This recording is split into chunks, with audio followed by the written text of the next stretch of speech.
Yeah.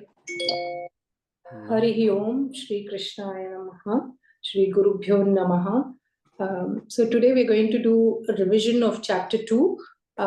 So we have already allocated the shlokas to all the participants. So one after the other, you just unmute once the previous one finishes and then just continue chatting. I've tried to put them in order in the first few ones, but after that, you just have to scroll down. Ajit ji, do you want to do the Dhyana shlokas as well, or do you want me to? Yeah, I'll do that. Yeah. Okay, please go ahead.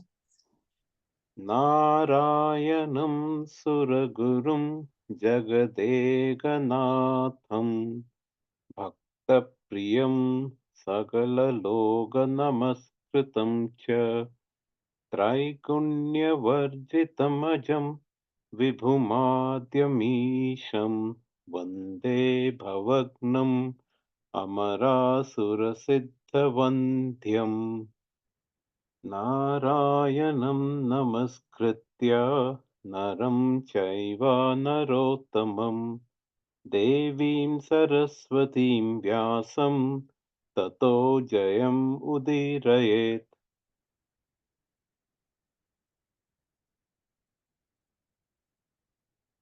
Chapter 2. Sorry, start from the previous one, please, Ajit ji. Yeah. Om Shri Paramatmane Namaha Atha Dvitiyodhyayah Sankhya Yogaha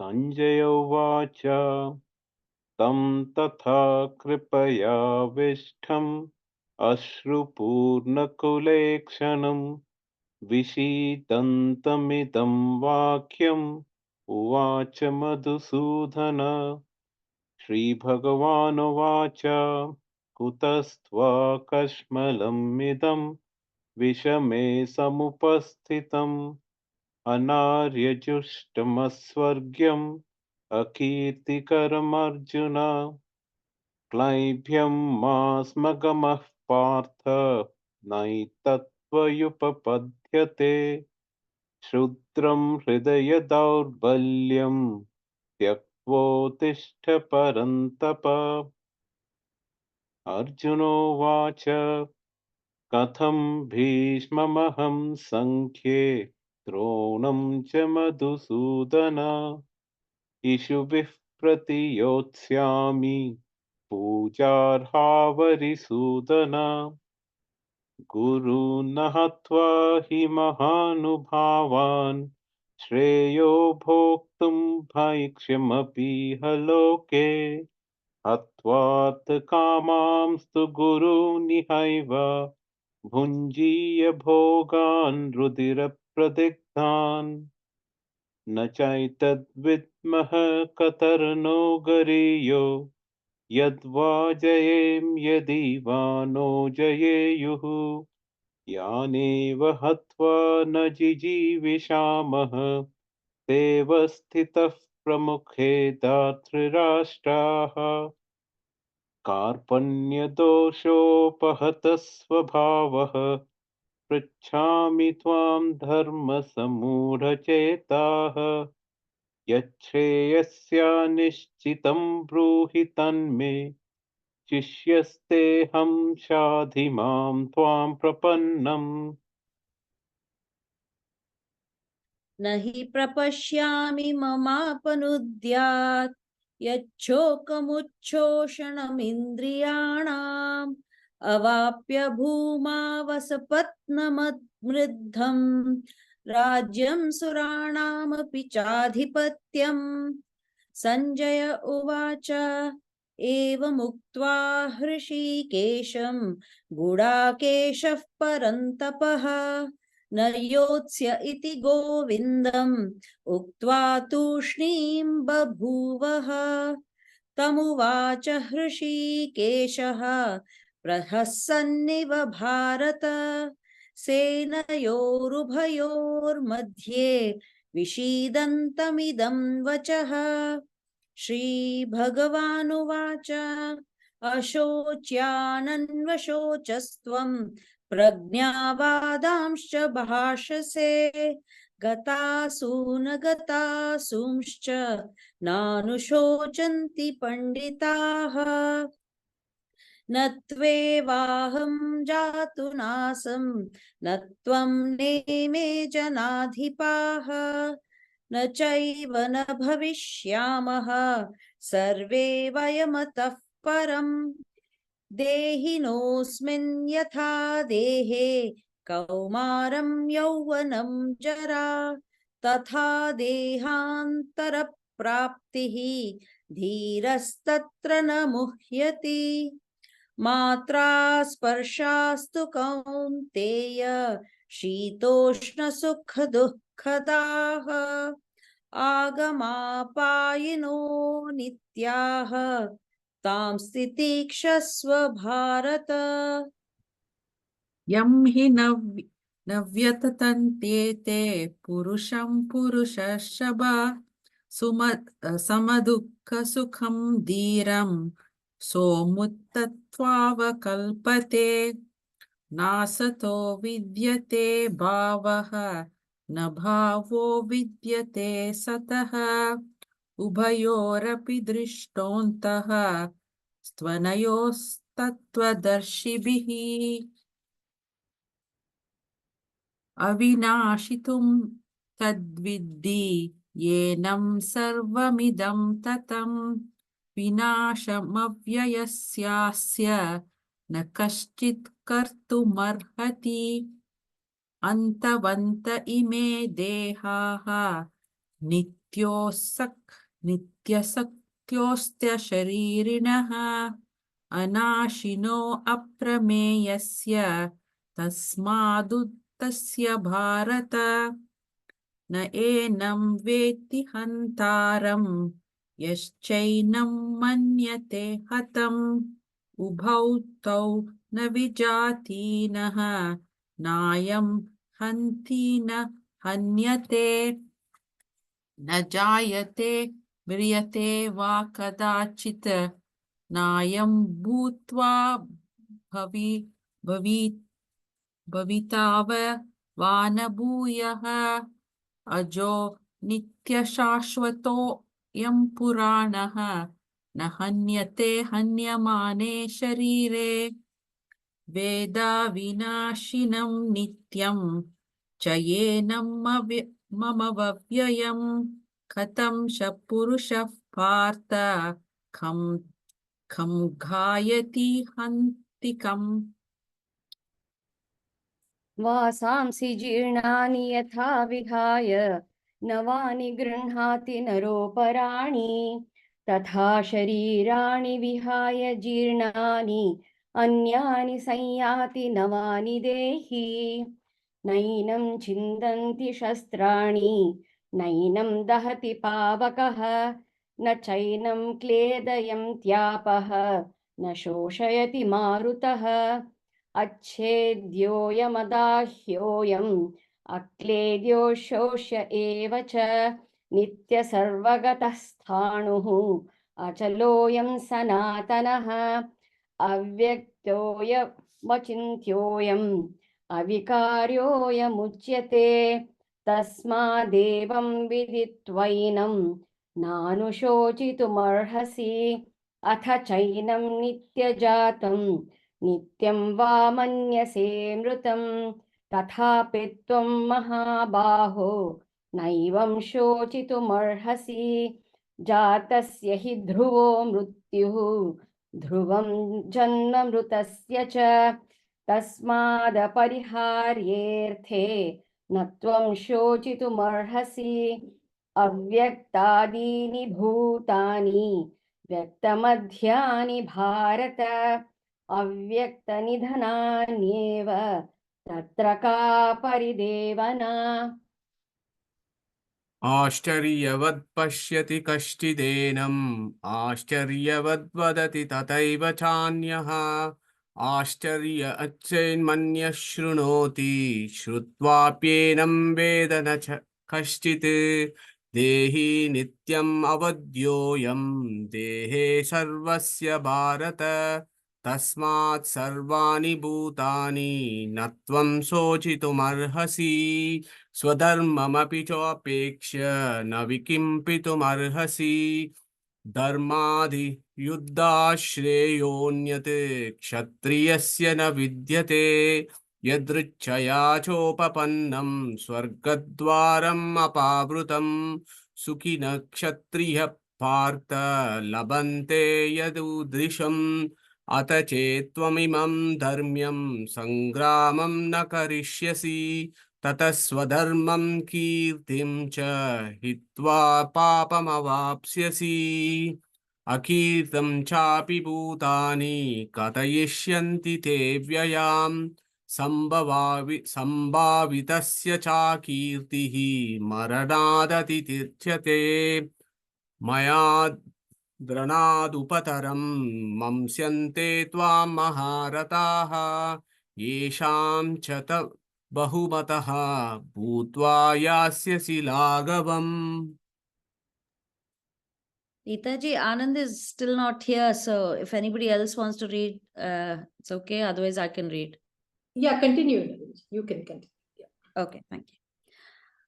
अवाच्यवादांश्च बहून् वदिष्यन्ति तवाहिताः निन्दन्तस्तव सामर्थ्यं ततो दुःखतरं नु किम् हतो वा प्राप्स्यसि स्वर्गं चित्वा वा भोक्ष्यसे महीम्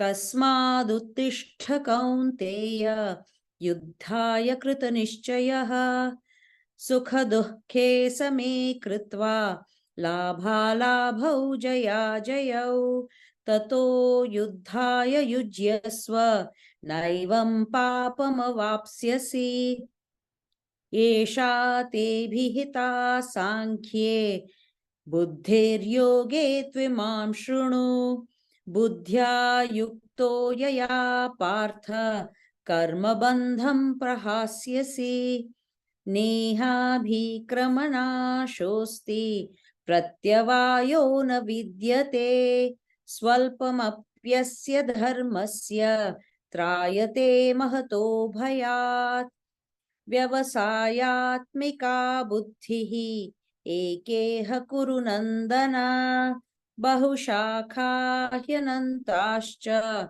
बुद्धयो व्यवसायिनाम् यामिमां पुष्पितां वाचं प्रवदन्त्यविपश्चितः वेदवादरताः पार्थ नान्यदस्तीति वादिनः कामात्मानस्वर्गपरा जन्म कर्म फलप्रदां क्रियाविशेषबहुलां भोगैश्वर्यगतिं प्रति भोगैश्वर्यप्रसक्तानां तयापहृतचेतसां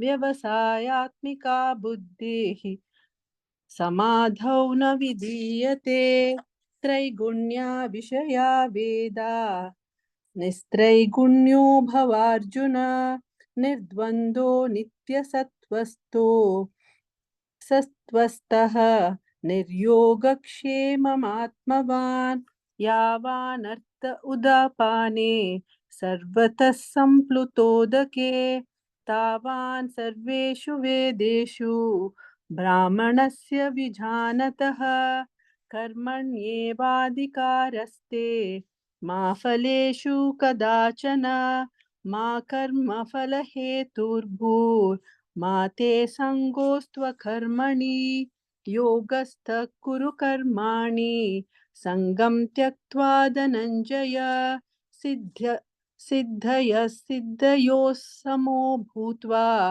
समत्वं योग उच्यते दूरेण ह्यवरं कर्म बुद्धियोगात् धनञ्जय बुद्धौ शरणम् अन्विच्छ कृपणाफलहेतवः बुद्धियुक्तो जहादीह उभे सुकृतदुष्कृते तस्माद्योगाय युज्यस्व योगः कर्मसु कौशलम् कर्मजं बुद्धियुक्ता हि फलं त्यक्त्वा मनीषिणः जन्मबन्धविनिर्मुक्ताः पदं गच्छन्त्यनामयम् यदा देमोहकलिलं बुद्धिर्व्यतितरिष्यति तदा गन्धासि निर्वेदं श्रोतव्यस्य श्रुतस्य च श्रुतिविप्रतिपन्नादे यदा स्थास्यति निश्चला समाधावचला बुद्धिः तदा योगमवाप्स्यसि। अर्जुन उवाच स्थितप्रज्ञस्य का भाषा समाधिस्तस्य केशव स्थितधि किं प्रभाषेत किमासीद व्रजेत् किमम्।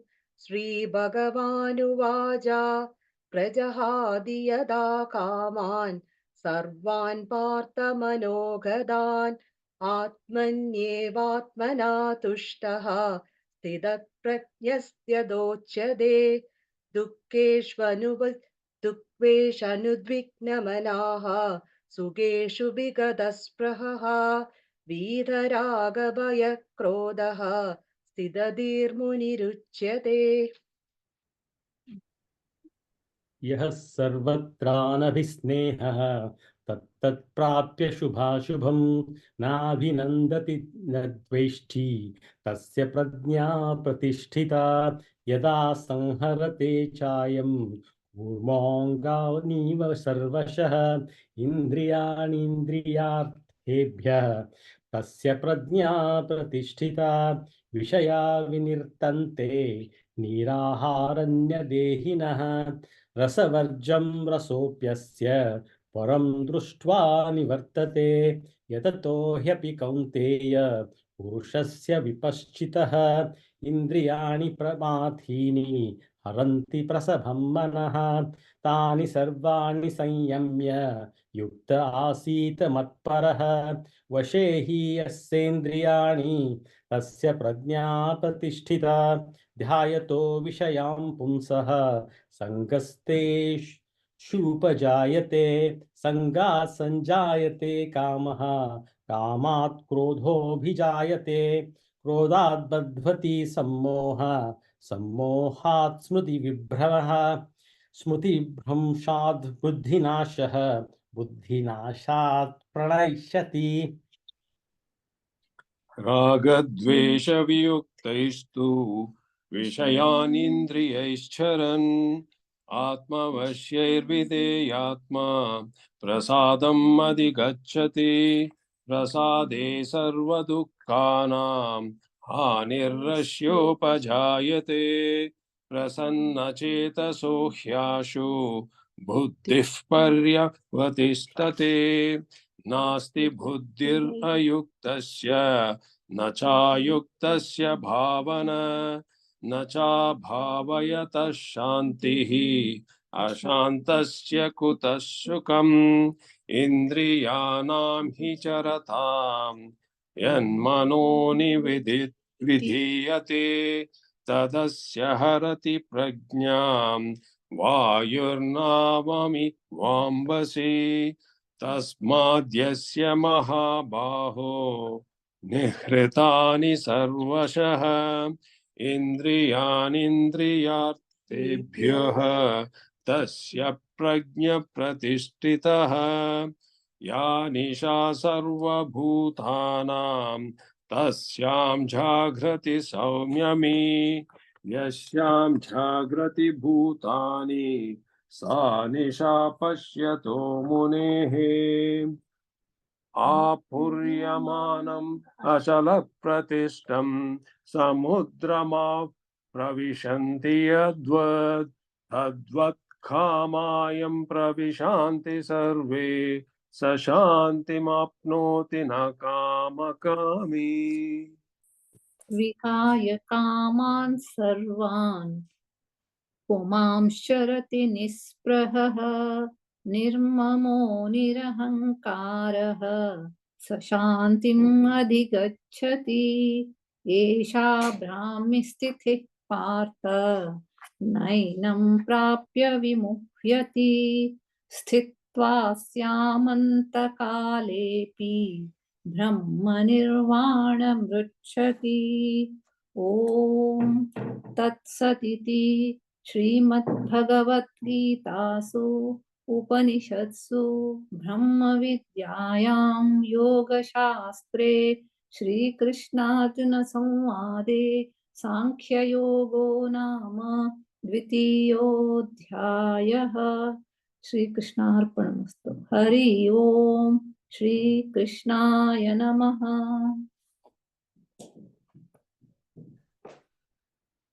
Thank you, everyone. You can see that this massive, everyone has chanted so beautifully. It is amazing. And we finished the whole chapter 2 chanting in about 20 minutes or so, 20 minutes. So that is very, very nice. Any doubts, anything about on chapter 2?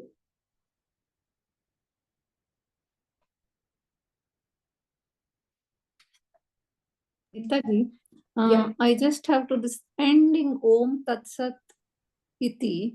Is there a gap between Tat Sat and Iti and Srimad Bhagavad Gita? So I was not sure of that. Okay, it's so if I just Om Tat Sat Iti Srimad Bhagavad Gita Su Upanishatsu Brahma Vidyayam Yoga Shastre Shri Krishna Arjuna Samvade Sankhya Yogo Nama Dvitiyodhyayah. Is that okay? Clear? Yeah, the Om Tat Sat Iti, then Yeah. Srimad Bhagavad Gita. So, That's thank you. Thank you. okay. If there are no other doubts, yeah, we'll close this. Shri Krishna Arpanamastu. Thank you, everyone. Wonderful practice by everyone. Thank you. Thank you.